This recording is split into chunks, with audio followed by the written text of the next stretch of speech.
आज के इस पॉडकास्ट में बेसिकली हम देखेंगे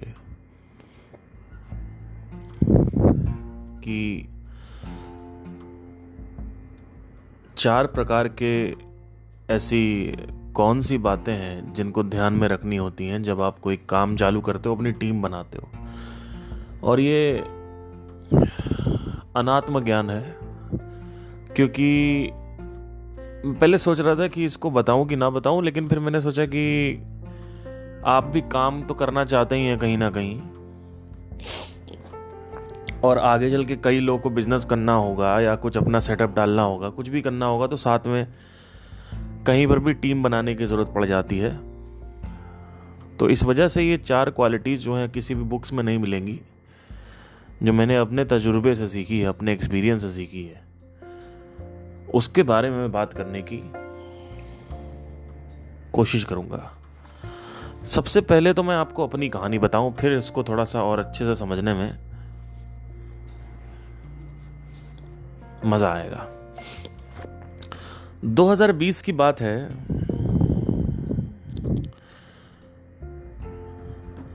यूट्यूब जर्नी बंद कर दिया,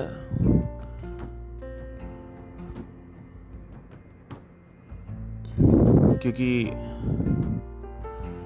YouTube पे जब आप 1 लाख व्यूज़ कमाते हैं तब आपको 3,000 रुपये मिलता है। बड़े बड़े यूट्यूबर जो होते हैं उनके पर वीडियो पे 1 मिलियन या 1 मिलियन से ज़्यादा व्यूज़ आते हैं हर वीडियो पे।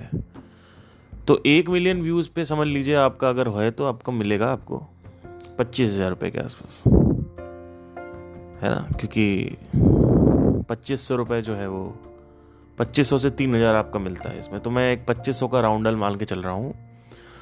तो 2,500 मल्टीप्लाइड बाई 10 विच इज कितना, 10 लाख व्यूज पे कितना हो गया, 25,000 रुपये। ध्रुव राठी हैं, बड़े बड़े यूट्यूबर हैं, ये जो हैं जिनके 4 से 5 मिलियन आते हैं, तो इनके पर वीडियो पे इनको 2.5 लाख के आसपास आता है, 2.5 से 3 लाख पर वीडियो पे। इसके अलावा जो होता है प्रमोशन होती है वो होता है। तो अब 2020 में अगर आप ध्यान से देखें तो मेरे पास इतना कोई स्किल नहीं थी कि मैं एडिटिंग सीख सकूं। अब एडिटिंग आदमी कितनी अच्छी सीख लेगा, जितनी मैं करता हूं उससे बेहतर एडिटिंग सीखने के लिए एक बहुत बड़ा एडिटर बनना पड़ेगा या एडिटिंग का कोर्स ज्वाइन करना पड़ेगा। अब एडिटिंग की बात क्यों कर रहा हूं, पहले ये समझने की कोशिश करेंगे। या तो आप कॉमेडी कंटेंट बनाते हो, उसमें आपके 4 से 5 मिलियन व्यूज आते हैं, और या तो आप अगर इंफॉर्मेशन वीडियो बना रहे हो तो उसमें आपके 4 से 5 मिलियन व्यूज आते हैं, जिससे ध्रुव राठी का है।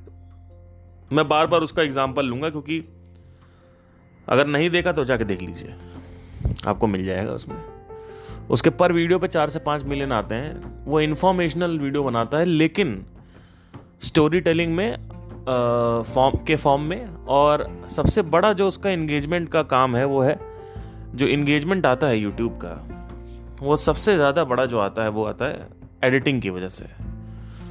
एडिटिंग जो है बेसिकली जो पीछे ग्रीन स्क्रीन चलती रहती है उस पर रैपिडली कोई ना कोई बदलाव होता रहता है, और सामने बदलाव रहता है, प्लस और भी फैक्टर्स होते हैं, लेकिन अभी मैं एडिटिंग की बात करूंगा। एडिटिंग एक बहुत बड़ा फैक्टर है। तो 2020 में एडिटिंग आती नहीं थी, और इतनी गहराई में एडिटिंग सीखने के लिए कोर्स करना पड़ेगा, तो मुझे नहीं लगता था कि मैं कर सकता हूं, क्योंकि मैं ऑलरेडी 14 साल से रियाज कर रहा हूं। अब मैं एडिटिंग नहीं करने जाऊंगा। तो और मुझे पता भी नहीं था, ये तो मुझे अब पता चला है 2023 में, कि इंफॉर्मेशनल वीडियो पे भी आप व्यूज अच्छे ला सकते हो। तो 2020 में छोड़ दिया, यूट्यूब करना छोड़ दिया, क्योंकि यूट्यूब से कितना आता था, 3 महीने में 4 महीने में 10,000 रुपये आ रहे हैं, ठीक है। तो मैंने कहा कि यूट्यूब नहीं करूँगा अब मैं, क्योंकि मैं पिछले 6 साल से यूट्यूब कर रहा हूँ। मेरी जो मतलब गाना गाने की वासना है वो भी निकल चुकी है, पैसा नहीं आ रहा है, तो पैसे की शिद्दत है और स्ट्रगल है। तो मैंने लाइव बैंड बनाने की सोची। ध्यान से सुनते रहिएगा, बहुत खतरनाक है। यहाँ पे जो पॉइंट आ रहा है हिल जाओगे आप लोग। जब मैंने लाइव बैंड बनाने की सोची तो मैंने सोचा कि मैं अपने लाइव बैंड स्टार्ट करूंगा। अब लाइव बैंड स्टार्ट करने से पहले मार्केटिंग मैंने सेट कर लिया, तो मेरे पास लीडें वगैरह आ रही थी, मतलब कस्टमर आ रहे थे। उसकी अपनी अलग जर्नी 1-1.5 साल 2 साल चली, वो अलग है, मैं उसमें नहीं जाऊंगा अभी यहाँ पे वो टॉपिक से अलग हो जाएगा, संदर्भ अलग है। पहली बार जब मैंने लोगों को बुलाया अपने साथ,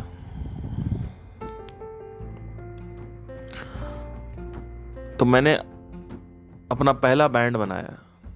अब ध्यान से सुनना, एकदम ध्यान से आप सुनोगे ना, आप जो मैं बताने जा रहा हूं वो आपकी जिंदगी में इतना काम आ सकता है, इतना काम आ सकता है। और फ्री में बता रहा हूं इसको, ठीक है। ये मैं अगर किसी किताब में लिखूंगा ना तो वहां पे लोग कहेंगे हाँ ये बात सही है, ये कहीं किसी किताब में आपको नहीं मिलेगा। जो मैं बताने जा रहा हूं सुन लेना ध्यान से। मैंने अपने बैंड मेंबर्स को जोड़ना चालू कर दिया, ठीक है। बैंड मेंबर्स को जोड़ने के लिए मार्केटिंग सीखी, उसी से मतलब मार्केटिंग से सीख के, अब मतलब जो आदमी मार्केटिंग कर सकता है वो आदमी बैंड मेंबर जोड़ने में उसको कोई प्रॉब्लम नहीं होती। तो मैंने क्या किया कि बैंड मेंबर को रिक्रूट करना चालू किया। अब बैंड में मेरे कम से कम 7 लोगों का बैंड है। तो मैंने कहा एक काम करो तुम लोग, संगीतकार जो थे मेरे साथ, एक फीमेल सिंगर थी, ड्रमर था और बाकी के कीबोर्डिस्ट, बेस गिटारिस्ट, ये सब थे। तो मैंने कहा एक काम करो तुम लोग जैमिंग के लिए आ जाओ, पैसे मैं दूंगा जैमिंग पैड का। और ऐसा कभी होता नहीं है। अब जैमिंग पैड क्या होती है? एक स्टूडियो होता है जहां पे आप प्रैक्टिस करते हो, गाना बजाना ये वो। तो वो स्टूडियो का पैसा मैं दूंगा, ठीक है। आप लोग बस आ जाइए, क्योंकि सब यही कह रहे थे कि सर मतलब जैमिंग के लिए अगर आप बोलोगे, स्टूडियो के लिए बोलो, अरे यार अब फिर से देना। और कितना देना होता है, ध्यान से सुनना। 3 घंटे अगर आप स्टूडियो हायर करते हो तो आपको देना होता है ऑलमोस्ट 750 के आसपास। 750 में ध्यान से सुनिएगा, 6 लोग आ रहे हैं, कितना हो गया? 120 रुपए के आसपास हो गया। 120-130 रुपए के आसपास हो गया पर में। उसमें देने में इनकी हवा टाइट हो जाती है। और ये मेरे साथ नहीं है, ये जितने भी संगीतकार दिल्ली में हैं, कोई बैंड नहीं बना पा रहा है, क्योंकि आपस में इन लोगों का एटीट्यूड इशू ही हो जाता है इतना भयंकर। और इतना भयंकर एटीट्यूड जिसकी कोई हद नहीं है, जिसकी कोई हद नहीं, इतना भयंकर काम ही नहीं कर पाते साथ में। अरे भैया, मोहित चौहान का बैंड टूट गया। होटल कैलिफोर्निया वाले जो थे, वो ईगल्स, उन्होंने भी शायद बैंड तोड़ दिया था, या क्या नाम है उनका, वन डायरेक्शन, उनका भी बैंड टूट गया। और बीटल्स का बैंड टूट गया।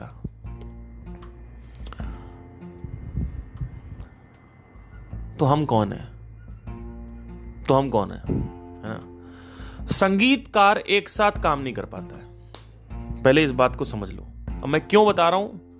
क्योंकि मैं डॉक्टरों के साथ भी रहा हूं, उनके साथ आप टीम बनाते हो, उसमें इतना स्ट्रगल नहीं होता है। जिस आदमी ने संगीतकार के साथ काम कर लिया, वो आदमी साइकोलॉजी बेसिक समझ जाएगा कि कैसे लोगों को अपने साथ जोड़ना है, ठीक है। अब ध्यान से सुनिएगा। चलता गया मामला। मैंने कहा एक काम करता हूं, स्टूडियो का पैसा मैं दे देता हूं। स्टूडियो का पैसा मैंने दिया, इनके 120 रुपए बचे। उसमें भी मेरे को इनडायरेक्टली इन लोगों ने सुना दिया कि मेट्रो का पैसा देके हम आ रहे हैं। और ये सब रईस खानदान के थे सारे, मतलब रईस मतलब कोई मिडिल क्लास का था, कोई और अपर मिडिल, कोई हायर मिडिल, कोई तो बहुत बहुत ज्यादा, तब भी कोई प्रॉब्लम। अब ध्यान दीजिएगा। अब वो स्टूडियो बनाने से पहले ही मैंने बोल दिया था कि जब हमारे पास शो आएगा तो ही हम स्टूडियो में अपना प्रैक्टिस करेंगे। तो मेरे पास शो आ रहा है, लेट से मेरे पास 70,000 रुपए का शो आ रहा है, तब मैंने कहा कि चलो स्टूडियो बुक करते हैं और ये करते हैं। अब मेरे पास 70,000 का शो आता था, उसमें से मतलब समझ लीजिए 6 लोग अगर हैं तो 20 से 25 हज़ार रुपये मैं बैंड को देता हूँ। मतलब बाकी के 5 लोगों को मैं 20 से 25 हज़ार रुपये में निपटा देता हूँ। और बाकी का जो 70 हज़ार में बचा हुआ पैसा है 45 हज़ार रुपये के आसपास, या कह सकते हैं 45 हज़ार रुपये, 40-45 हज़ार रुपये आसपास, वो पैसा मैं अपनी जेब में डाल लेता हूँ। तो शुरू में क्या हुआ कि जब मैं जैमिंग का पैसा देने लगा तो मैंने कहा चलो ठीक है। अब ये लोग आना चालू हुए, हफ्ते भर से आना चालू हुए। 3 महीने लगे, 3 महीने सारी गानों की प्लेलिस्ट तैयार करने में, गानों की प्रैक्टिस करने में, एक एक लाइनें तैयार करने में 3 महीने लग गए। तीसरे महीने ड्रमर को पता नहीं क्या हो जाता है, आउट ऑफ नोवेयर वो आना बंद कर देता है। जब मैंने 3 महीने का जैम स्टूडियो का पैसा लगा रखा है, ध्यान से सुनिएगा। अब स्टूडियो का कितना पैसा है, ऑलमोस्ट मेरा जा चुका है 4 से 5 हज़ार रुपये, ठीक है। अब उसके बाद क्या हुआ, उसके बाद भी ड्रमर ने काम करना छोड़ दिया। अब ये सारे बंदे टैलेंटेड थे, एक से एक बजाने वाले, मतलब जिसकी कोई हद नहीं है। लोग कहते हैं ना टैलेंट के बेस पे हायर करना चाहिए, टैलेंट के बेस पे हायर करना चाहिए। नहीं, टैलेंट के बेस पे हायर करोगे तो कुछ प्रॉब्लम्स होती हैं। वो प्रॉब्लम है एटीट्यूड इश्यूज की, बिहेवियरल इश्यूज की। तो हुआ क्या कि वो ड्रमर जो थे वो आना उन्होंने एकदम से बंद कर दिया। और मैंने उनको ग्रुप में बोला कि देखिए, अगर आप आना बंद कर देंगे तो हमें मजबूरन किसी और ड्रमर को हायर करना पड़ेगा। और इतने ग्रुप में इतनी हमने मेहनत प्रैक्टिस करी हुई है 3 महीने से, एनर्जी गई है लोगों की, बाकी लोग भी आए हैं और मेहनत गई है, जैमिंग का पैसा भी नहीं लिया। और मैं महंगे वाले जैम में करता था, मतलब 500 रुपये पर जैम पैड, यहाँ पे एक है वहाँ पे, उसमें उसको मैं हायर करता था। मेरा जो जैम पैड का पैसा था।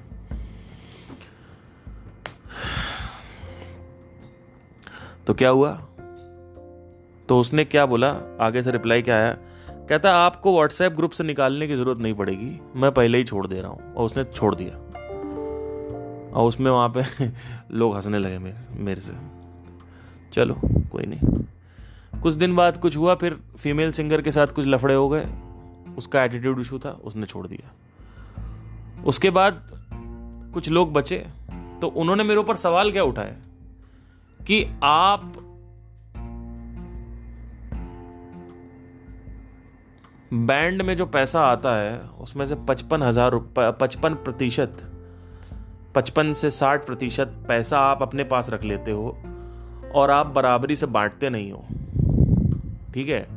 और तो मैंने मतलब इनडायरेक्टली मेरे को ये अंदर से ये प्रॉब्लम होती थी लोगों को, और वो बाहर आने लगी।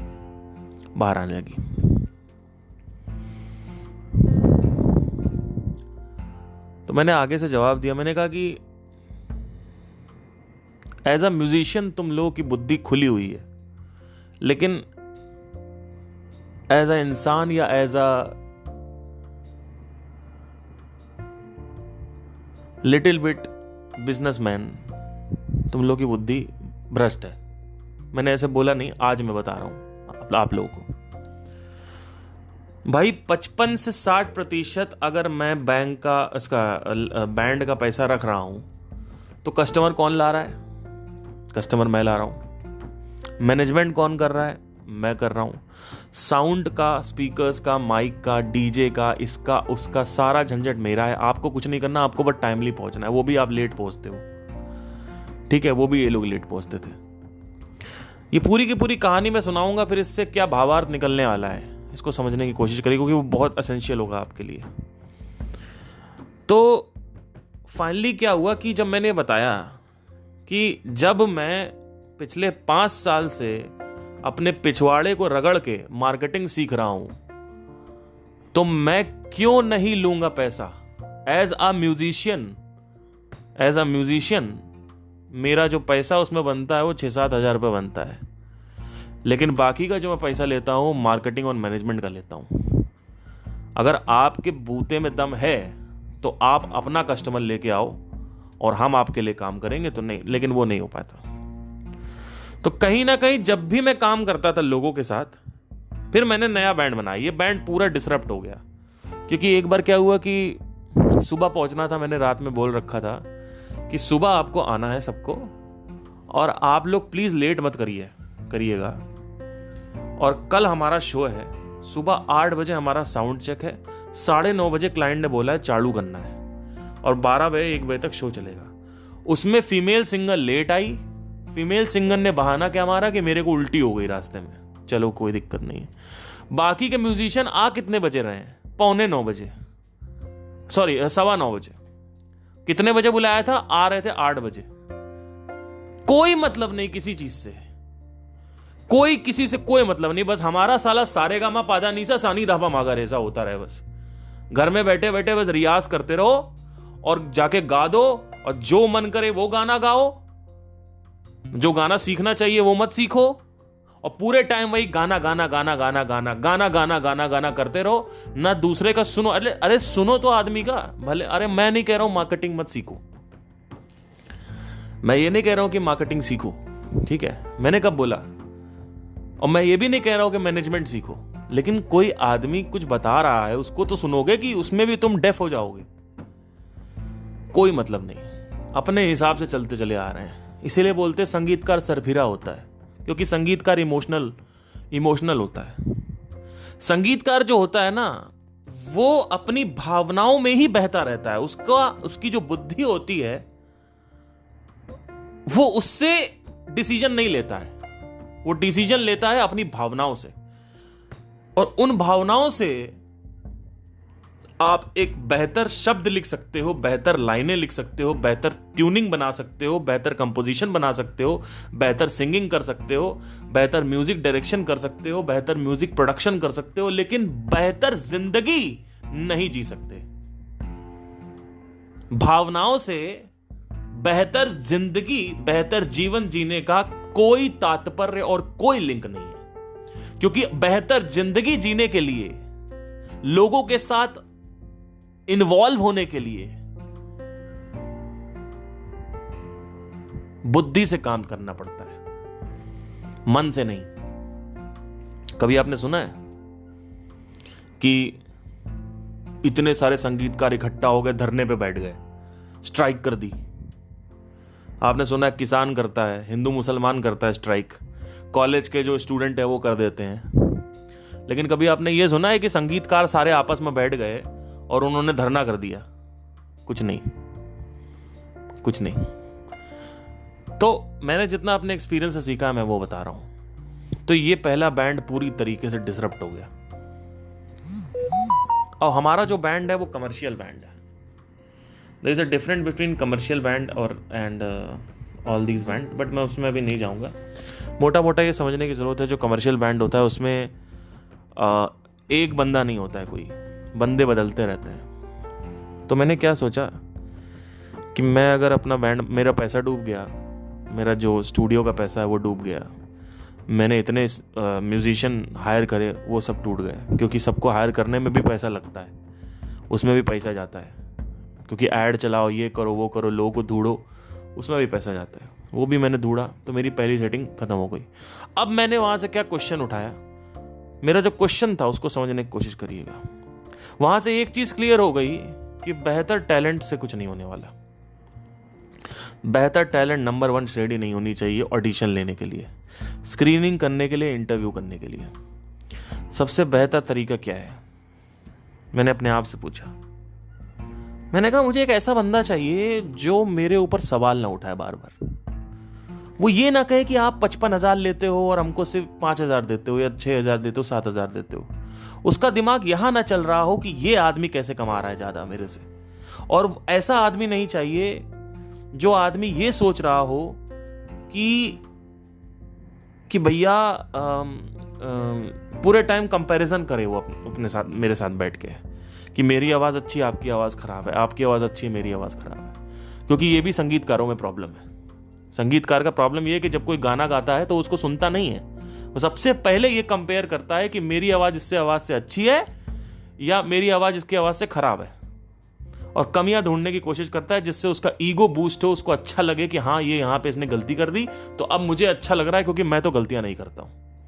ये संगीतकार की सबसे बड़ी प्रॉब्लम है। इसीलिए मेरे चैनल पे आप हमेशा देखेंगे नेगेटिव कमेंट, जो मेरा मेन चैनल है उस पर ज़्यादातर आप देखेंगे मतलब हर 10 में से 3 कमेंट नेगेटिव होते हैं, 7 कमेंट पॉजिटिव होते हैं। क्यों? क्योंकि जलन इतनी जलन की जिसकी कोई हद नहीं है। जल के पता नहीं क्या। मेरा 4000 वाला जो चैनल है उस पर इतने नहीं होता, इतना नहीं होता कि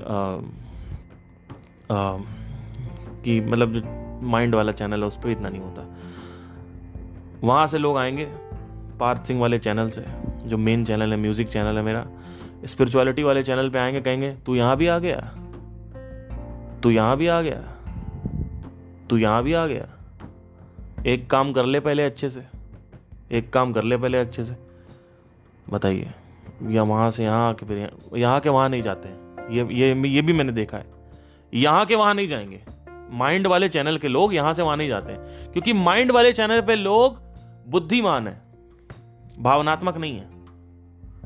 उनको पता है कि वहां जाके करना क्या जरूरत है। आपको कितना टाइम पड़ा हुआ है मेरा दूसरा चैनल ढूंढने के लिए, और उसके बाद आप नीचे कमेंट कर रहे हो। कितना टाइम पड़ा है आपके पास भाई? कितना टाइम पड़ा हुआ आपके पास? अपना काम क्यों नहीं करते हो? और अगर आपको नहीं समझ में आ रहा है, क्योंकि मेरी बातें समझ नहीं आएंगी। द माइंड वाले चैनल पे जो मैं बातें करता हूं, अगर मैंने इनके सामने कर दी तो इनको खून की उल्टियां होंगी, खून की उल्टियां। इतनी खतरनाक बातें जो साला नॉर्मल आचार प्रशांत के फॉलोअर को तो समझ नहीं आ रही, इनको क्या समझ में आएगी जो बातें मैं करता हूं? क्योंकि मेरी बातें पोलैरिटी में नहीं होती, और सत्य हमेशा पोलैरिटी में होता नहीं है। लोग कहते हैं भगवान क्या, बता दीजिए। उसका कोई इसका जवाब आप पोलैरिटी में चाहते हो। आप चाहते हो या तो मैं साउथ पोल बोलूं या तो नॉर्थ पोल बोलूं, या तो लेफ्ट बोलूं या राइट बोलूं। देयर इज नो लेफ्टिस्ट और राइटिस्ट इन सत्य, और वो लोगों को समझ में नहीं आता। तो ऐसे कई गुरु हैं जो बोलते हैं रीइंकार्नेशन नहीं होता। तो होता क्या है कि people want that only. Leftist का साइड आपने ले लिया, राइटिस्ट, उसमें 2 चीजें होती हैं। या तो जो आदमी रीइंकार्नेशन को मानता है वो भड़क जाएगा आपसे, और जो नहीं मानता है, जो आपको मानता है, वो आपसे और क्लोज आ जाएगा। मेरे साथ क्या सीन है कि अगर आप मेरे से रीइंकार्नेशन पूछते हो तो अब मैं अपने अंदर जो एक्सपीरियंसेस हो रखे हैं, मेरे जो एनालिटिकल माइंड है, वो अगर मैं आपको दूंगा तो भी आपको बिलीव नहीं होने वाला। तो मैं क्या बोलूंगा? हो भी सकता है, नहीं भी हो सकता, लेकिन वो आपको ग्रैस्प नहीं करेगी बात। तो जब मेरे चैनल पे प्रशांत की ऑडियंस को लोग समझ नहीं आ रहा कुछ, वो हमेशा रिवोक करते हैं, रिवोल्ट करते हैं। अभी रिसेंटली मैंने संदीप जी और कृष्णमूर्ति और जानबूझ के ओशो की फोटो लगाई। सुनना ध्यान से। ओशो के फॉलोअर भी आके देख रहे थे मेरे को, कृष्णमूर्ति के फॉलोअर भी अट्रैक्ट हुए, और संदीप जी के फॉलोअर भी अट्रैक्ट हुए। एक आदमी ने ये नहीं बोला कि आप जो बोल रहे हो गलत बोल रहे हो। सबने काउंटर्स दिए हैं, लेकिन ऐसे कमेंट नहीं आए थे कि इनकी फोटो हटाओ, इनकी फोटो हटाओ, इनको कुछ ना कह देना, इनको कुछ ना कह देना, ऐसे कैसे तूने बोल दिया। अरे जो वीडियो में बात हो रही है उसके वितर्क दो यार। फोटो क्या हटा है? भगवान से ऊपर है क्या? यहां आदमी भगवान की फोटो लगाने में सक्षम हो जाता है। यहां पे आपको सरकार अनुमति देती है भगवान की फोटो लगाने में, और आप कह रहे हो उनकी फोटो हटा दो। क्या बात है, अजीब। जब वो बोले किसी और को तो वहां नहीं बोलना आपको। ये पागल हो चुकी है ऑडियंस जो है, ये इतनी खतरनाक ऑडियंस जिसकी कोई हद नहीं है। ऑडियंस बिल्कुल साइडेड है, मतलब बिल्कुल वो सुनना ही नहीं चाहती है। संदीप की ऑडियंस जो है वो सुनना चाहती है, उसको समझ में आता है, क्योंकि संदीप की तार्किक ऑडियंस है। यहां पर भी तार्किक ऑडियंस है, ये भी तर्क में, लेकिन इनका तर्क बिल्कुल हिप्नोटाइज कर लिया गया है, एकदम बिल्कुल ऐसा निचोड़ ले लिया गया है कि मतलब बिल्कुल कुछ सुनने के लिए रेडी ही नहीं है। बिल्कुल कुछ 1% आप नहीं बोल सकते, बिल्कुल भगवान की तरह। जैसे अगर भगवान के लिए कुछ बोल दे तो एकदम वैसा भड़क जाते हैं लोग। तो ठीक है, अपना एक तरीका है। तो आचार प्रशांत के फॉलोअर का समझ नहीं आ रहा तो इनको क्या समझ में आएगा? मेरे जो म्यूजिक वाले चैनल पे लोग हैं उनको क्या समझ में आने वाला है? कुछ नहीं समझ में आने वाला। वहां से लोग यहाँ पॉडकास्ट पे आके बोलते हैं कि सर ये वाला वीडियो बना दीजिए, वो वाला वीडियो बना दीजिए। अरे भैया, यहाँ पे जो बात हो रही है वो संगीत की बात थोड़ी हो रही है। इस चैनल पे, इस पॉडकास्ट पे अध्यात्म की बात होती है। कई मेरे जो फॉलोअर्स हैं वो मेरे को बहुत प्यार करते हैं और मैं उसकी रिस्पेक्ट भी करता हूँ। वो पार्थ सिंह वाले चैनल से उठ के मेरे को सुनने के लिए, क्योंकि उनको एक होता है ना कि अब जैसे आप लोगों ने संदीप महेश्वरी कुछ भी बात करें, एआई के बारे में बात करें, स्पिरिचुअलिटी के बारे में बात करें, कुछ भी बात करें तो आप सुनोगे। वैसे ही मेरे साथ भी है, जैसे उस चैनल पे कुछ ऐसी ऑडियंस है जो मैं कुछ भी बात करूंगा तो वो सुनेंगे, कुछ भी, चाहे वो मेरे लिए सुन रहे हैं, उनका अपना इंटरेस्ट है नहीं, वो अलग बात है। तो वो आ जाएंगे यहाँ पे नीचे कमेंट करना चालू कर देंगे कि भैया ये है, ये वो, ये चाहिए, वो चाहिए। वो चैनल अलग है, ये चैनल अलग है। इस चैनल पे इस चैनल की बातें होंगी, उस चैनल की बातें नहीं होंगी, ठीक है। बाकी मुझे उस चैनल की ऑडियंस से सच बताऊं ना, मतलब इन लोगों ने उस चैनल की जो ऑडियंस है मेरी, जो मेरा म्यूजिक चैनल है, उसकी ऑडियंस जो है ना, वो बहुत ज़्यादा सब्सक्राइब कर रखा है, लेकिन वो मेरे को चाहते नहीं है। उन्होंने मेरे को सब्सक्राइब कर रखा है कंटेंट के लिए, वो मेरे को नहीं चाहते। और जहां पे मेरे लिए चाह नहीं है, वहां पे मैं चाहकर भी कनेक्ट नहीं हो पाता हूं। बहुत बार ऐसा होता है, मतलब ऐसा नहीं है कि बहुत तगड़े तगड़े फॉलोअर्स हैं, मतलब बहुत अच्छे फॉलोअर, मैं सबकी बात नहीं कर रहा हूं। मैं कह रहा हूं 10 में से 7-8 लोग बहुत प्यार करते हैं उस चैनल पे और सपोर्ट भी करते हैं, लेकिन 2-3 लोग हैं, मतलब 30% का मार्क है ये, 70% इस टू 30% है, क्योंकि उनसे बर्दाश्त नहीं होता। उनका ये कहना है कि मेरे जैसे महामूर्खों का, महाबेसुरों का, महाबेतालों का चैनल कैसे हो सकता है। अरे भैया, आप तो सुरीले हो, आप तो ताल में हो, आप तो सर्वज्ञानी हो, आपका चैनल क्यों नहीं बढ़ रहा? आप अपना चैनल बढ़ा लो, क्योंकि आपको ये नहीं समझना है, चैनल बढ़ाने के लिए ज्ञान नहीं चाहिए, चैनल बनाने के लिए ब्लू ओशन चाहिए होता है। अब ब्लू ओशन क्या होता है वो आपके माइंड में नहीं घुसेगा, वो आपके माइंड में नहीं घुसेगा।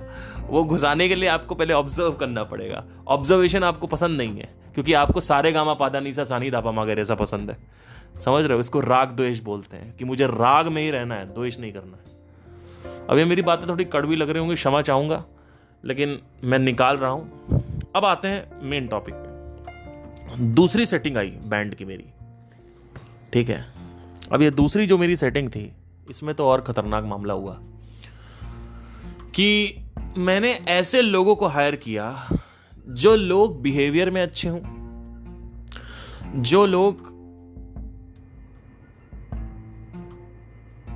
तो मैंने क्या किया कि ऐसे लोगों को हायर किया जो लोग बिहेवियर में अच्छे हों, ठीक है। यहां तक मैंने अभी यहीं तक रखते हैं। तो मैंने इनके साथ शो किया रेडिसन में, रेडिसन 5 स्टार होटल चेन है, तो मैंने यहाँ पे किया। अब उसमें से मेरा जो कीबोर्डिस्ट है वो मेरा बहुत क्लोज है, तो उसने आके बताया, भैया ऐसा आपके बारे में बात हो रही है कि ये लोग क्या आपस में बात कर रहे हैं कि कितना पैसा है और ये कितना पैसा है। तो मैंने कहा अल्टीमेटली आके वही फंस रहा है कि पैसा सारा पैसा मैं ही खा जाता हूँ बैंड में। तो अब ध्यान से सुनिएगा, 70,000 रुपये का बजट है बैंड का, ठीक है। अब ध्यान से सुनिएगा, 70,000 के बजट में 25,000 रुपये जो है वो बैंड मेंबर्स को बांट देता हूँ मैं। बाकी जो बचा 45,000 रुपये बचा, ठीक है। कितना बचा? लेट्स से चलिए 35,000 रुपये बचा, 35,000 रुपये, ठीक है।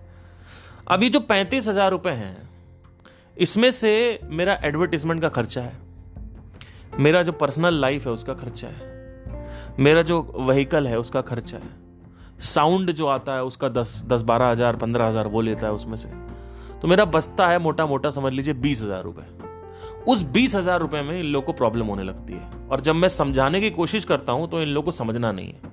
वहीं से ये प्रश्न उठता है कि इन लोगों को क्यों नहीं समझाया जा सकता। मुझे समझ नहीं आता कि अगर मैं तुमको बैठा के सामने आंखों से आंखें डाल के ये बताने की कोशिश कर रहा हूं कि मेरा जो बजट है उसमें एडवर्टीजमेंट का बजट आ रहा है, उसमें सोशल मीडिया का बजट आ रहा है, उसमें साउंड वाले का बजट निकल रहा है, तुमको क्यों नहीं समझ में आता है? वहीं से एक प्रश्न उठता है। वो प्रश्न ये उठता है कि कुछ ऐसे लोग हैं, मैंने देखा है, उनके सामने कितना भी लॉजिक रख दो उनको समझ नहीं आता। और यही चीज माइंड वाले चैनल पे भी हुई है, और ये हर जगह होती है। इसी वजह से ये डिस्कवर करना बहुत जरूरी है कि emotional side of the mind क्या होता है और logical side of the mind क्या होता है। There are two types of person in this world. Number one is emotional decision maker. इन लोगों को लॉजिकली नहीं समझाया जा सकता है। They can not be made understood through logic.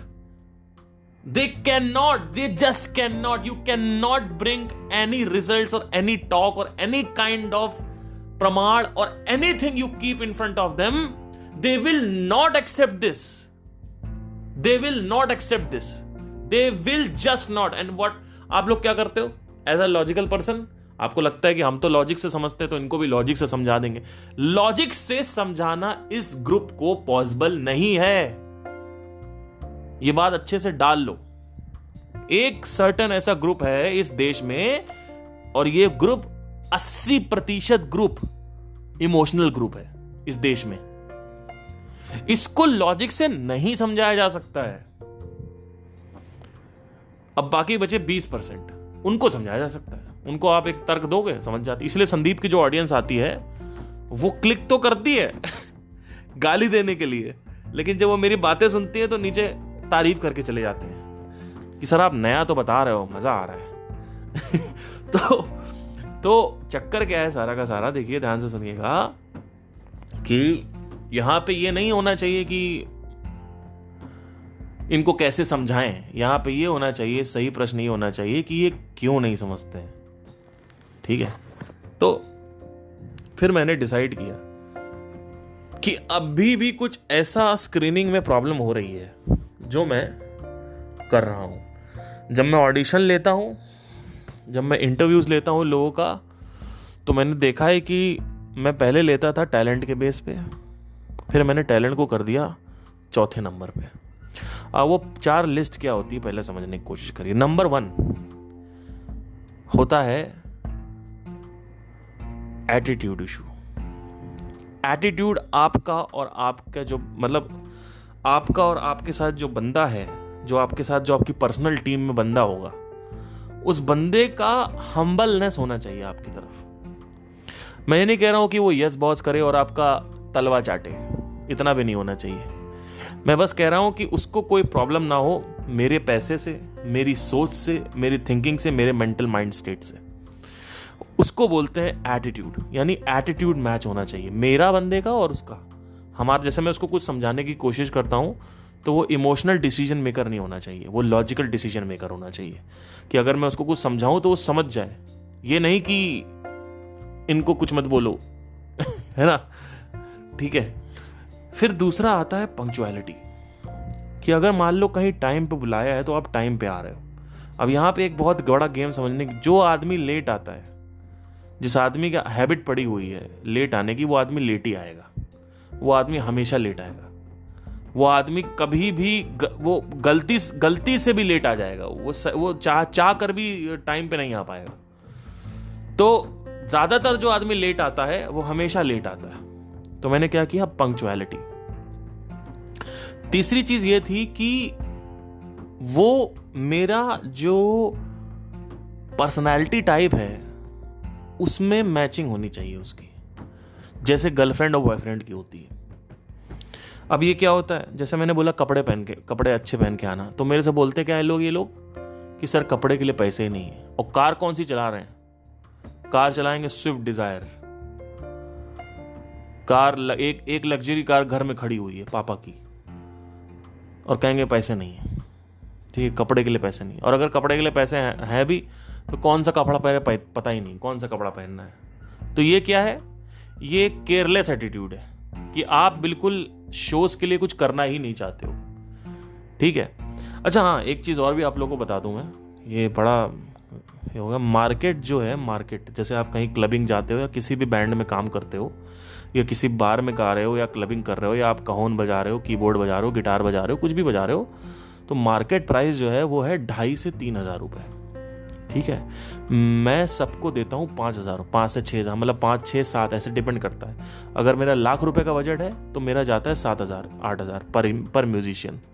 लेकिन अगर मेरा 1.5 लाख का बजट आ गया तो मैं 10,000 देने के लिए भी रेडी रहता हूँ। लेकिन अगर 50,000 का बजट उठा है तब वो वहां पे 5,000, 4,000 में बात होनी चाहिए। ड्रमर जो है वो हमेशा ज़्यादा पैसा लेता है, तो इसलिए ड्रमर को ज़्यादा पैसा मिलता है। उसमें भी कई बार लोगों को दिक्कतें होने लगी कि सबको पैसा बराबर क्यों नहीं मिलता है। देख रहे हो आप किस लेवल पे, मैं कितना ग्राउंड लेवल पे बात कर रहा हूं, आप देख रहे हो। ये बातें कहीं आपको मिलेंगी नहीं बुक में, ये कॉन्फ्लिक्ट हो गए। तो मैंने कहा भैया मार्केट में आप पता कर लो, ड्रमर को हमेशा ज़्यादा पैसा मिलता है, फीमेल सिंगर को हमेशा ज़्यादा पैसा मिलता है। फीमेल सिंगर अगर आएगी तो कम से कम 6-7 हज़ार रुपये, 8 हज़ार रुपये, 10 हज़ार रुपये चार्ज करेगी। ठीक है, अच्छी सिंगर। अब फीमेल सिंगर के साथ भी एक बड़ा पंगा है। आज तक मेरी ऐसी कोई फीमेल सिंगर नहीं मिली मुझे जिसके साथ मैं लॉन्ग टर्म काम कर पाया हूँ, और इस बात के गवाह मेरे बैंड के मेंबर्स हैं, क्योंकि पिछले 1-1.5 साल हो गया है। अब जो मेरे बैंड के मेंबर्स हैं वो परमानेंट हो गए हैं, क्योंकि मैंने सीख लिया, और सीख के ऐसे बंदों को हायर किया जिनका एटीट्यूड अच्छा हो, जिनका बिहेवियर अच्छा हो, जिनकी पंक्चुअलिटी अच्छी हो, जिनका बॉडी टाइप मेरे बॉडी टाइप से मिलता हो, मतलब पर्सनालिटी टाइप मतलब जैसे उसके अंदर ये नहीं होना चाहिए कि वो मेरे से अलग है, वो मैं ही होना चाहिए, मतलब मैं बेसिकली मेरा जो एक एक्सटेंशन होना चाहिए। इसलिए आप मेरे बैंड के किसी भी मेंबर से मिलोगे तो अगर आप देखोगे तो वो हमेशा आपको हंसते खेलते हुए मिलेंगे। अगर मैंने स्टूडियो में बुलाया तो स्टूडियो में आ जाएंगे, अगर मैंने कहा कि यहाँ आना है तो वहाँ आ जाएंगे, वहाँ आना है तो वहाँ आ जाएंगे। और हम लोग के आपस में दोस्ती वाला माहौल है, हमेशा हम दोस्त रहते हैं, और सब भैया भैया करके बात करते हैं। जो बराबर हैं वो पार्थ करके बात करते हैं, जो छोटे हैं वो भैया भैया करके बात करते हैं।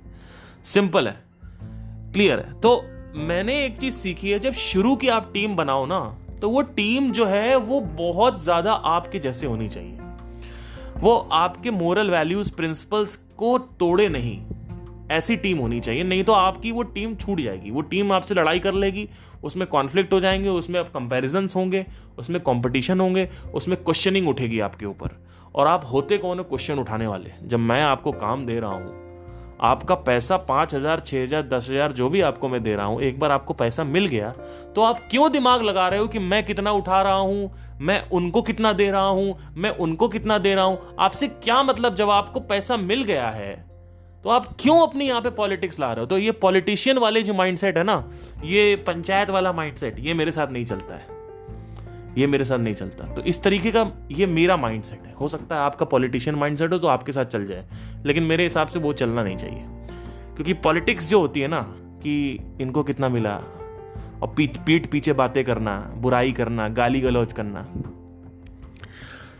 अब मैं आपको बताता हूं एक इंसिडेंट और। एक ऐसा इवेंट उठने लगा जो रिपीट हो रहा था। वो इवेंट क्या था कि एकदम से शो आने वाला है, कल हमारा शो है, लेट से कल इवेंट है। इवेंट के एक दिन पहले ड्रमर कहता है कि मैं नहीं आऊंगा। एक दिन पहले, out of nowhere, out of the blue. देख रहे हो आप कितने इमोशनल होते हैं ये लोग। कोई जिम्मेदारी नहीं, कोई रिस्पॉन्सिबिलिटी नहीं। इसीलिए सारे संगीतकार जॉब कर रहे हैं, सारे संगीतकार। ना वो यूट्यूब चैनल बना पाए, ना वो बॉलीवुड क्रैक कर पाए। अगर कर भी लिया होता तो उसकी अलग कहानी, मैं उसमें नहीं जाऊंगा। रियलिटी शो की तो रियलिटी आप जानते ही हो। सारे म्यूजिशियन इस समय जॉब कर रहे हैं। क्यों? क्योंकि ये समझना जरूरी है। मैंने एक ड्रमर को हायर किया, वो ड्रमर से मेरी बात हुई। मैंने कहा कि एक स्टूडियो में आ जाओ, हमें साउंड चेक करना है, क्योंकि नए स्पीकर्स आए हुए हैं। ये स्पीकर्स बेसिकली लगेंगे तो हमें साउंड चेक करना पड़ेगा, और ड्रमर की बहुत आवश्यकता है। तो उसमें उसकी मेरी बहस हो गई। बहस क्या हो गई कि वो मतलब उल्टा सीधा बोलने लगा कि यार तुम्हारा प्रैक्टिस ही नहीं होती, और पहले यहाँ आना था, अब तुम कह रहे हो वहाँ आओ। मैंने कहा भैया मैंने शुरू से आपको बोल रखा था।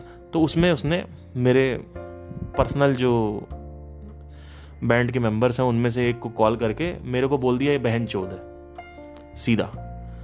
तो गाली दे दी बहन की, भाई साहब। तो उसका कॉल आया मेरे पास, मेरा जो बैंड मेंबर है उसका कॉल है, कहता भैया आप तो गाली दे रही है आपको। तो मैंने उसको कॉल किया। अब मैंने उसको गाली नहीं दी, मैंने उसको ये बोला, मैंने कहा भाई तुम्हारे जैसे 365 लोग मैं जेब में लेकर घूमता हूं, और आज मेरी शराफत यही है कि मैं तुम्हें वापस गाली नहीं दे रहा हूं। ये जो तुम्हारा घमंड है ना, ये तुम्हें चूर चूर कर देगा। तो ग्राउंड लेवल पे कई लोग ये सोचते हैं कि जो आदमी स्पिरिचुअल है वो आदमी गाली नहीं देगा, जो आदमी स्पिरिचुअल है उसको गुस्सा नहीं आता, वो रिएक्ट नहीं करता है, जो आदमी स्पिरिचुअल है वो हिंसा नहीं करता, लड़ाई नहीं करता, गांधीगिरी फॉलो करता है। मैं आपको बताना चाहता हूँ, स्पिरिचुअलिटी और नॉन स्पिरिचुअलिटी आदमी में कोई अंतर नहीं होता है। स्पिरिचुअलिटी में भी आपको डिसीजन लेना पड़ता है कि कहाँ पे बोलना है और कहाँ नहीं बोलना है। और यहाँ पे जब गाली दे दी बहन की तब मुझे बोलना पड़ा। हो सकता है मेरी बातों में आपको एटीट्यूड लगे, लेकिन ग्राउंड लेवल मैं बहुत स्ट्रेट फॉरवर्ड आदमी हूँ, तो मैं सीधा बात करता हूँ। जो मैंने बात करी थी, तो मैंने कहा तुम्हारे जैसे 365 लोग हैं मेरे जेब में, और यही हुआ। मेरे पास बंदे थे, मैंने रातों रात मैंने कॉल किया और दूसरे बंदे को बुला लिया अगले दिन। अब ये क्या होता है, इसको मैनेजमेंट स्किल्स बोलते हैं। ये मैनेजमेंट स्किल कहाँ से आई? पहले ये इवेंट्स हो चुके हैं मेरे साथ कि कभी बेस गिटार नहीं आ रहा, एकदम से बेस गिटार ने मना कर दिया। मैंने कहा भाई साहब हिल गए, अब बताओ क्लाइंट तो मेरे ऊपर चढ़ेगा, क्लाइंट तो इन लोगों को बोलेगा नहीं। फिर एक दिन क्या हुआ, एक इंसिडेंट कि हम लोग एक इवेंट पे गा रहे थे, क्लाइंट ने मेरे को बुलाया क्योंकि क्लाइंट पैसे मेरे को दे रहा है, तो क्लाइंट ने मेरे को बुलाया। क्लाइंट ने सीधा बोल दिया ये किस तरीके के कपड़े पहन के आए ये लोग, जबकि मैंने बोला था भैया अच्छे से कपड़े पहन के आना। वो साला जो हमारा बेसिस्ट था वो घर की जीन्स पहन के आया, गंदी पीली पड़ी हुई थी जीन्स, मतलब धुला भी नहीं उसने, और शर्ट ऐसे ही डाल ली कोई, और बातें क्या बताएंगे। यहीं पे गुस्सा आती है मेरे को। मतलब आप सोचो कितना खून खोलेगा आपका as a marketer, as a manager, जब आप देखोगे इस चीज को। बोलते क्या है कि टैलेंट देखो ना, लिबास क्या देख रहे हो। मैंने कहा अरे बाप रे बाप। मैंने कहा भाई तू किसी की शादी में आया हुआ है, कहीं शो करने जा रहा है, तो क्या चड्डी बनियानी या घटिया घर के कपड़े पहन के जाएगा क्या? कहता है तो टैलेंट देखो, टैलेंट। मैंने कहा टैलेंट है मानता हूं, लेकिन मैं तुमको एक एग्जांपल देता हूं, मुझे बताना। कहता क्या एग्जांपल है? मैंने कहा सुन ध्यान से। तेरी गर्लफ्रेंड तेरे सामने तेरे को प्रपोज करने आ रही है और अपने घुटनों पे बैठ के अंगूठी का जो ढक्कन है वो खोलती है, और अंगूठी रखी होती है लेकिन आसपास टट्टी पड़ी रहती है उसके। अब बता तेरे को कैसा लगेगा? अंगूठी तो अंगूठी है, डायमंड की अंगूठी है ना, फिर भी अंगूठी तो डायमंड की अंगूठी है ना, तो उठा लेगा तू? और ये बहस मेरी एक फीमेल सिंगर थी उसके साथ भी हो गई थी। वो कह रही है कि खुद कपड़े पहन के जा रही है बढ़िया, लेकिन क्या कह रही है? कह रही है कि ये इन लोगों को तमीज नहीं है, लोगों को ऐसे ही टैलेंट देखना चाहिए, लिबास क्या देख रहे हो। मैंने कहा भैया क्यों नहीं समझ में आता तुम लोगों को यार, मतलब इट इज सो इरिटेटिंग यार, इट्स सो इरिटेटिंग कि भैया आप कपड़े नहीं पहनोगे क्या? आप गाना आप अपने गाने की, अपने गले की, अपनी काबिलियत, अपने टैलेंट की तौहीन कर रहे हो। आप इतना अच्छा गला लेके आ रहे हो, इतना अच्छा म्यूजिशियन हो आप कपड़े पहन के नहीं आ रहे हो, आप उसकी बेइज्जती कर रहे हो, क्योंकि वो डिजर्व करता है आपका टैलेंट की अच्छे कपड़े उसको मिले, जिससे उसकी प्रेजेंस अच्छी हो। ओवरऑल पैकेज चाहिए लोगों को, आपको, जिससे आपके, लेकिन आप क्या करोगे? चड्डी बनियान में चले आओगे, आपका बच रहे। तो ये संगीतकारों का डायलॉग होता है ये कि टैलेंट देखो, लिबास क्यों देखते हो। तो ये सारी चीजें जो है ना, धीरे धीरे मेरे अंदर जब मैंने सीखा, मेरे अंदर भी ये सब चीजें कमी थी 10 साल पहले, मुझे भी ये सब चीजों का आइडिया नहीं था, लेकिन धीरे धीरे आइडिया लगना चालू हुआ। ठीक है, फिर एक बार का आपको इंसिडेंट बताता हूं। तो वहां से मैंने ये सीखा कि कपड़े वपड़े भी सही होने चाहिए, और ऐसा बंदा हो जो मेरी बातों को थोड़ा ऑर्डर भी फॉलो भी करे। ठीक है, तो मतलब आप समझ रहे हो कितना झंझट होता है टीम को एक साथ टैकल करने में, बनाने में। एक पॉइंट आया, और कई बार ऐसा पॉइंट आता है, मैं सोच रहा हूं साला मैं भी जॉब ही कर लेता हूं। कई बार ऐसा पॉइंट आता है कि इतना झंझट मैं नहीं झेल सकता भैया, कि इसको झेलो, उसको झेलो, वो लेट आ रहा उसको कॉल करो, वो लेट आ रहा उसको कॉल करो, वो कपड़ा सही से नहीं पहन के आया, वो लेट आ गया, और पता नहीं क्या क्या, पता नहीं, बहुत प्रॉब्लम्स होती है। साउंड वाले आ जाते हैं कभी कभी। अब साउंड वाले को हायर करते हैं हम, जो डीजे वाले होते हैं उनको हायर करेंगे, वो आएंगे धीरे धीरे लगाएंगे। अब क्लाइंट मेरे को बोल रहा है, कह रहा भैया यार जल्दी करवाओ यार, क्या कर रहा है तू पार्थ? ऐसे बोलते पार्थ इधर आ, क्या कर रहा है भाई तू यार? तेरे को मैंने 5 बजे बोला था भाई यार, क्या कर रहा है यार? तो अब मैं क्या बोलूं? अब बताओ मैं क्या बोलूं? मैं साउंड वाले को जाऊंगा, मैं बोलूंगा भैया थोड़ा तेज काम करो, वो फिर भी धीमे में काम कर रहा है। फिर कहते तेज काम करो, फिर धीमे काम कर रहा है। फिर अब आधे घंटे बाद आके तेज कार करो, काम ही नहीं करा, बैठा। अब आगे आप क्या करोगे? हड़काओगे ही ना, थोड़ा हड़का के बात करोगे कि भैया क्या चल रहा है यार, नहीं करना मत करो, चले जाओ वापस, है ना? करोगे कि नहीं करोगे? सिंपल चीज है। तो यहां से एक चीज और डिस्कवर होती है कि लातों के भूत बातों से नहीं मानते। लोग कहते हैं कि आपको हिंसा नहीं करनी चाहिए। अरे भैया, आपकी मां बहन को कोई मार रहा है, गाली दे रहा है, उसको मारोगे नहीं क्या? ट्रेन में एक बार मैं चढ़ा हुआ था, एक आदमी ने ऊपर बैग रख दिया, हटा ही नहीं रहा है। मेरी सीट के ऊपर बैग रखा हुआ है। अब वो कह रहा मैं नहीं हटाऊंगा, उसकी अपनी अलग दादागिरी। अब वहां पे क्या करोगे? तो मैंने उससे बहुत बहस करी। फिर मैंने, ऐसा नहीं कि मैं लात चलाने लगा उसके ऊपर, लातों का मतलब ये नहीं होता है, मतलब एग्रेसिव होना होता है। एग्रेसिव मतलब टोन बढ़ाओ, देखो कि कुछ एक्शन ले सकते हो कि नहीं ले सकते हो। फिर आखिरी में जब कहीं कोई विकल्प नहीं है, फिर देखो कि कोई रिस्क तो नहीं है, कि उसके साथ अगर 6-7 लोग और भी हैं तो आप भिड़ गए मान लो, ठीक है, तो आसपास पैसेंजर को भी चोट लगेगी, आपको तो लगेगी। तो ऐसे में वहां पे भी देखना पड़ेगा कि साला कोई सपोर्ट करने वाला है, क्योंकि वहां पे आपको तौलना पड़ता है, क्या मैं अपने शरीर की हड्डी तोड़वाने के लिए इस बेवकूफ से आदमी के लिए रेडी हूं, है ना? तो आप वहां पे डरपोक, उसकी बात नहीं होती। पर बहरहाल वो आदमी 2-3 थे, तो मैंने जीआरपी वाले को बुलाया ट्रेन में। मैंने कहा भैया ये क्या हो रहा है? तो उसने हटा दिया, सही करवा दिया, बस। तो आप एकदम से लड़ाई नहीं करनी होती, आप धीरे धीरे टोन एग्रेसिव करो, टोन धीरे धीरे एग्रेसिव करो ना। आप देखो कहां तक आप ले जा सकते हो। अब मैक्सिमम टाइम लड़ाई करनी नहीं पड़ती। 95% ऑफ द टाइम आप देखोगे कि अगर आप टोन एग्रेसिव कर लोगे, वहीं पे सही चीजें सही हो जाती हैं। और अगर टोन एग्रेसिव से भी वो नहीं मान रहा है, तो टोन में भी अंदर फर्दर डिवीजन होते हैं कि पहले आप बात करोगे आप बैग हटा लीजिए, फिर वो नहीं हटाएगा तो आप बात करोगे तुम बैग हटा लो, फिर वो नहीं हटाएगा तो आप करोगे तू बैग हटा ले। ये यहां ऐसे धीरे धीरे बढ़ाना होता है, जिससे किस लेवल पे उसको समझ में आ रहा है, क्योंकि हर आदमी को अलग अलग लेवल समझ में आता है। बहुत कम ऐसे होते हैं जिनको लातों से समझ में, लिटरल लातों से समझ में आता है, बहुत कम ऐसे लोग होते हैं, ठीक है? तो हर आदमी को प्यार से समझ नहीं आता सर, हर आदमी को प्यार से समझ नहीं आता है, उसके लिए एक्शन लेने पड़ते हैं। अगर इस तरीके से होता ना तो बहुत अच्छा देश हो जाता है और बहुत अच्छा ये दुनिया हो जाती। तो एनीवे, तो एक और केस है, और केस में क्या हुआ कि एक बेसिस्ट हायर किया हमने। हमारा ठंड में हमारा शो था, उसके एक दिन बाद मुझे संदीप जी वाले सेशन में जाना था, और हमारा था 3 दिसंबर को शो। ये उसमें हमने एक बेसिस्ट को हायर किया। अब बेसिस्ट ठीक था, बढ़िया था, शुरू में बजा रहा था। तो क्या हुआ कि एंट्री करी उसने, लीला एम्बियंस गुड़गांव वेन्यू था, और वहां पे एंट्री करते ही कहता है कि मैं दारू पीने जा रहा हूं। मैंने कहा यार ऐसे थोड़ी होता है, दारू अभी तो क्लाइंट बोल भी नहीं रहा, अभी तो कुछ मतलब ऐसे मत करो यार। तो वो कहता है कि यार ठीक है, मैं अपनी कार में जाके दारू पी लूंगा, मुझे नहीं पीनी यहाँ पे दारू। बताओ ये कोई तरीका है? ये तरीका है? बताइए। अब गिटार अच्छा बजाता है वो, लेकिन बुद्धि भ्रष्ट है। अब बताओ क्या करोगे आप? आपका कोई टैलेंट से हायर करेंगे इसको? आपका चल ही नहीं सकता, चल ही नहीं सकता। इसीलिए तो जो सिंगर होते हैं उनका किसी का बैंड नहीं बनता, बैंड बनता है टूट जाता है बैंड, क्योंकि आदमी के अंदर एटीट्यूड आ जाता है, हम क्यों जैम का पैसा दें, हमने ये कर दिया तुम्हारे लिए, हम साला 200 रुपए, 100 रुपए के लिए लड़ाई कर रहे हैं।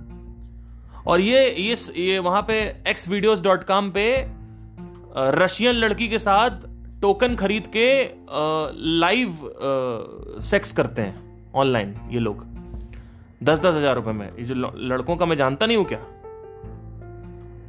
वहां पे टोकन खरीद लेंगे 5-6 हजार रुपए के, और अलग अलग लड़कियों को देखते रहेंगे लाइव, और उनसे प्राइवेट रूम में जाके चैट करेंगे, वहां पे इनका पैसा। और यहाँ 100 रुपए की लड़ाई हो रही है, 100 रुपए की लड़ाई हो रही है कि भैया जैम का पैसा हमने दे दिया, स्टूडियो का पैसा हमने दे दिया, तू कैसे नहीं आया, तूने ये नहीं कर दिया, तू अच्छा नहीं बजा रहा, तू अच्छा नहीं, चल ही नहीं रहा। उनको यही नहीं समझ में आ रहा कैसे बंदों के साथ काम करना होता है। लाइफ के हर एक मोड़ पे क्वेश्चनिंग काम आती है सर, क्वेश्चनिंग करना होता है। Right, you have to right, ask the right questions Albert Einstein का इंटरव्यू हो रहा था, उनसे किसी ने पूछा, बड़ा कमाल का ये वाक्य है कि अगर आपके पास एक प्रॉब्लम को सॉल्व करने के लिए 1 घंटे हो और आपकी लाइफ डिपेंड करती हो उस पर, तो आप प्रॉब्लम को कैसे सॉल्व करेंगे? ध्यान से सुनना, बड़ा खतरनाक जवाब आया, आप लोगों को शायद समझ नहीं आएगा, मैं समझाऊंगा इसको। उन्होंने कहा पहले 55 मिनट मैं राइट क्वेश्चंस पूछूंगा, सही क्वेश्चंस लिखूंगा और पूछूंगा। अगर मुझे अकेले बैठ के सॉल्व करनी है तो मैं लिखूंगा सारे क्वेश्चंस 55 मिनट, पहले 55 मिनट मैं राइट क्वेश्चंस पूछूंगा और फिर 5 मिनट बाकी का मैं सोल्यूशन निकाल लूंगा। मतलब कहने का यह मतलब है कि questions takes time, answers doesn't take time.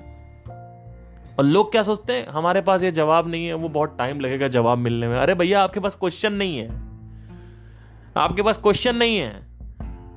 आप ये क्वेश्चन पूछ रहे हो कि मैं बैंड कैसे बनाऊं। आपका क्वेश्चन ये होना ही नहीं चाहिए। आपका क्वेश्चन ये होना चाहिए कि बैंड में साथ में चलने के लिए कौन सी क्वालिटीज चाहिए होती हैं, ये क्वेश्चन होता है। ये क्वेश्चन नहीं होता है कि मुझे बैंड कैसे बनाएं हम,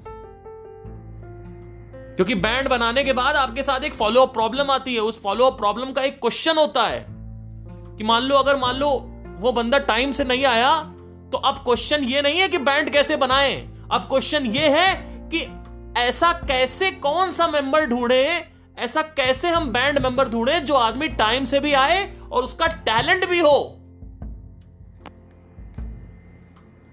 यह क्वेश्चन होता है।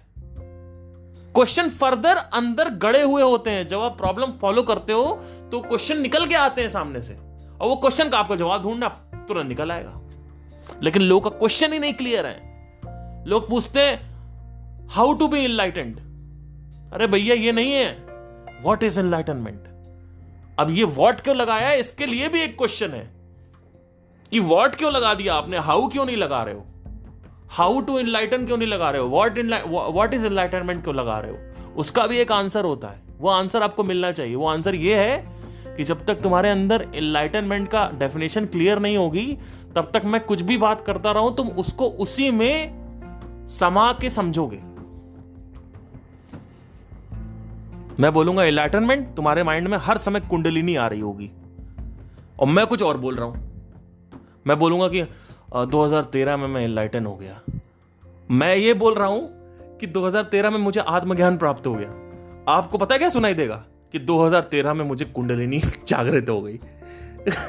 इसीलिए द वर्ड इनलाइटनमेंट पहले क्लियर होना है आपके माइंड में सही से। The word meditation has to be, so you have to ask the right questions. So what are the qualities to be searched, to be found in the band members so that they can work together with me for long time. So यहां से एक सामने question आता है, what are the qualities shouldn't be found? क्योंकि 2 question खड़े हुए हैं यहां पे आपस में एक दूसरे के सामने, चेहरे से चेहरा लगा के। एक है कि कौन सी क्वालिटी होनी चाहिए, एक है कौन सी नहीं होनी चाहिए। पहले ये क्लियर होना चाहिए कि कौन सी नहीं होनी चाहिए। कि मान लो टाइम से नहीं आ रहा तो टाइम से नहीं, ये ऐसा बंदा नहीं चाहिए, टैलेंट हो, कितना भी टैलेंट हो। कि मान लो वो हर समय कंपेयर कर रहा है, हर समय एटीट्यूड दिखा रहा है, तो ऐसा बंदा नहीं चाहिए। कि मान लो उसकी पर्सनालिटी टाइप, मेरी पर्सनालिटी टाइप अच्छी नहीं है, तो नहीं चाहिए ऐसा बंदा।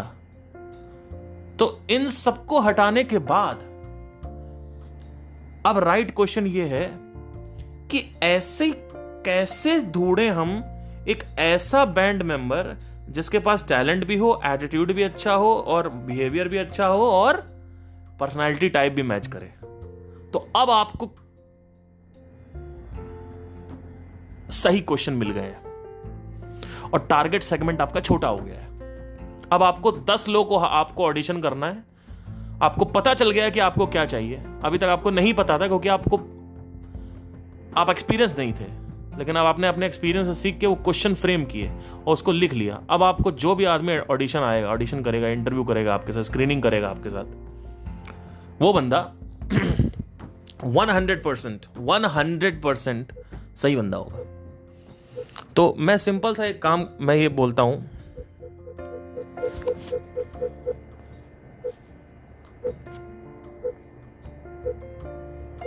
ये क्या चक्कर हो गया है?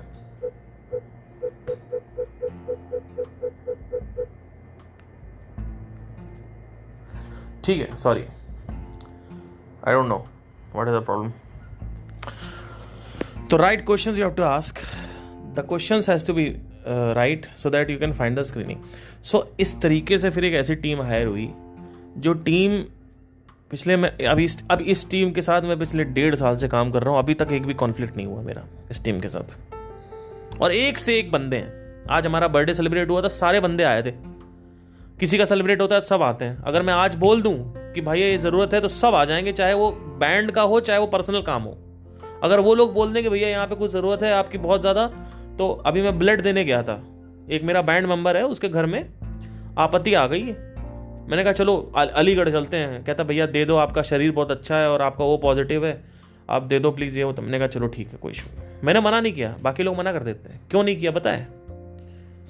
क्योंकि आज मैं इनके दुख में इनके साथ नहीं खड़ा हूं, कल ये लोग भी प्रॉब्लमेटिक हो जाएंगे। और किसके साथ खड़ा हूं मैं? एक ऐसे बंदे के साथ जो आदमी बहुत मुश्किल से मिला है। तो it's not about talent sir, because talented लोग बहुत हैं। It's not about talent, you have to. ये जो आपको मैंने बताई है ना कि अच्छी टीम कैसे बनाएं, ये आपको किसी बुक में नहीं मिलेगा। मैंने बहुत ढूंढा कि अगर बिजनेस पार्टनरशिप करनी है आपको तो किस बंदे के साथ पार्टनरशिप करें। और बिजनेस पार्टनरशिप पे तो मैं आपको एक चीज़ और बता देता हूँ, जैसे ही पैसा आता है लड़ाई झगड़ा मारपीट चालू हो जाती है। जैसे वन डायरेक्शन जब सक्सेसफुल हुए तो ही उनका बैंड टूटा, बीटल्स जब सक्सेसफुल हुए तो ही उनका बैंड टूटा। तो personally I don't believe in business partnerships, क्योंकि मेरा मेंटल स्टेट, मेरा माइंड अलग होता है, उसका अलग होता है। और अभी हम लोग साथ में काम कर लेंगे, बाद में तो भैया मुझे कोई आइडिया नहीं है कि वो आदमी साथ में चले, क्योंकि इसके भी मेरे बहुत एक्सपीरियंसेस हैं, उसको मैं कभी बाद में शेयर करूँगा। मैंने एक टीम के साथ एक बिजनेस एप्लीकेशन के साथ काम किया था, 2-2.5 साल मैंने काम किया था उनके साथ। उसके साथ भी कॉन्फ्लिक्ट हो गए बहुत सारे, वो भी मैं कभी डिस्कस करूँगा। बट सिंपल मैं आपको बताना चाहता हूँ, सिर्फ 4 पॉइंट होते हैं, जिसमें से सबसे तगड़ा पॉइंट है कि भैया ये आदमी मेरे साथ मैच कर रहा है कि नहीं। अगर ये आदमी लड़की होता तो क्या मेरी इसकी पटती? ऐसे देखो, शुरू की जो टीम होती है जो आपके साथ कनेक्टेड रहती है वो आपके साथ ऐसी होनी चाहिए।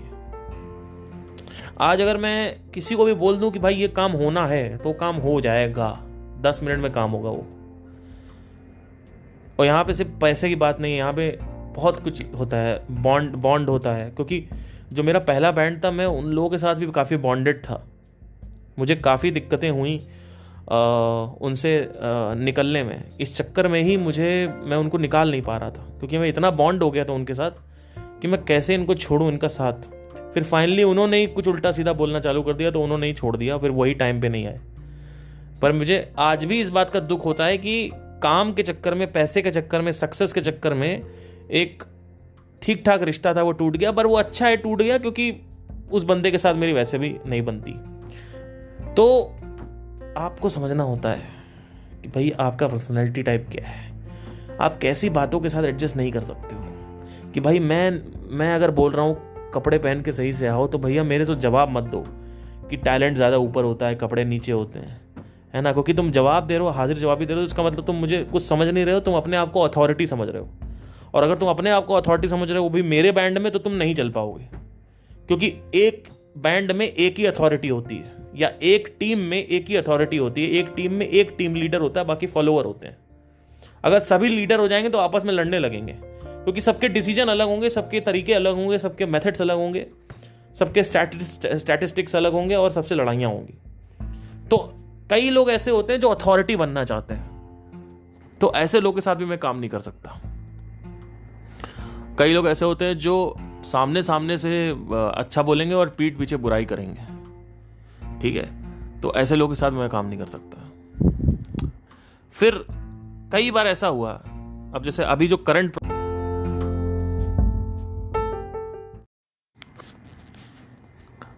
करंट प्रॉब्लम हमारे बैंड में है, वो एक ऐसी प्रॉब्लम है जिसका कोई हल ही नहीं है। वो है कि हम पिछले 3 साल से ऑब्जर्व कर रहे हैं कि हमने काफ़ी फीमेल सिंगर्स को बदल के देखा है, पर लॉन्ग टर्म जब भी हम काम करते हैं किसी भी सिंगर के साथ, वो हमारे साथ रेसिप्रोकेट नहीं हो पा रही है। मतलब हमारा उसका बनता नहीं, कॉन्फ्लिक्ट हो जाते हैं मेरे उस सिंगर्स के साथ। तो हमने ये डिसाइड किया सबने मिलके कि अब हम किसी भी फीमेल सिंगर के साथ, चाहे कोई भी हो, 2 से 3 शोज तक ही काम करेंगे, या फिर हम उसको ऑल्टरनेटिवली शो मतलब देंगे। मतलब एक सिंगर हमारे बैंड में नहीं रहेगी, अब हमारे बैंड में काफ़ी सिंगर्स रहेंगे, जिससे हम ऑल्टरनेटिवली उनको स्विच करते रहें, जिससे उनको ये ना लगे कि हमारे ऊपर डिपेंडेंट है। क्योंकि ऐसा हो रहा था, ऐसा ये पैटर्न ऑब्जर्व किया था मैंने। तो ये ऑब्जर्व कर करके होता है। अगर आप दिल्ली में देखेंगे तो बहुत कम ऐसे लोग होंगे जिनका आपस में बैंड है और बनती है आपस में। मैक्सिमम लोग तो बैंड नाम का था होता है। पिछले 4 साल से मेरा है, क्योंकि मैं क्वेश्चन करता जा रहा हूँ, कंटिन्यूअस क्वेश्चन कर रहा हूँ। स्पेशली बिजनेस में तो बहुत ज़रूरी है क्वेश्चन, क्योंकि बिजनेस जो है वो इंटेलेक्ट से जीता जाता है। तो आई होप आपको समझ में आया हो, कुछ वैल्यू मिली हो। Thank you guys, have a nice day, take care.